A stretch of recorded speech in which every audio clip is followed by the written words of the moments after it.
कहाँ से पवल दुल्हा फुलावा के गे दजी आहे के ई सिखावे दुल्हा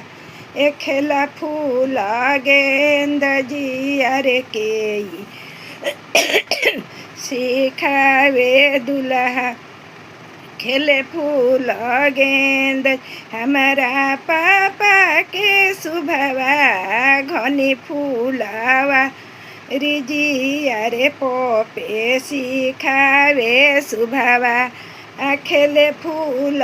गेंद जी अरे पोपे सिखावे सुभवा खेले फूल गेंद जी जाऊँ तोहर बाड़े दुल्हा घनी फूला वार जी अरे कैसन होई है दुल्हा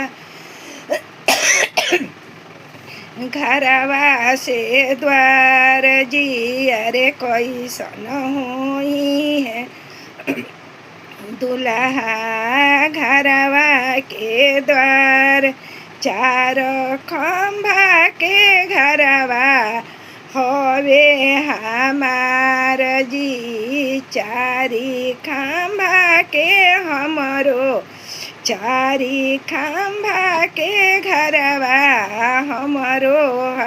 हवे हमार जी अरे करवा मोरुतिया सुभवा बाड़े दुआर जी अरे करवा मोरुतिया सुभवा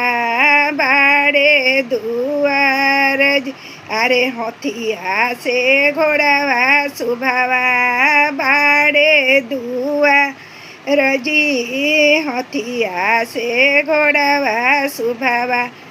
बाड़े तो दुआ किया तू हऊ सुभवा चोर चौकुदा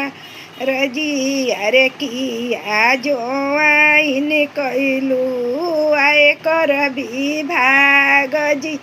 अरे किया जो जवाइन कैल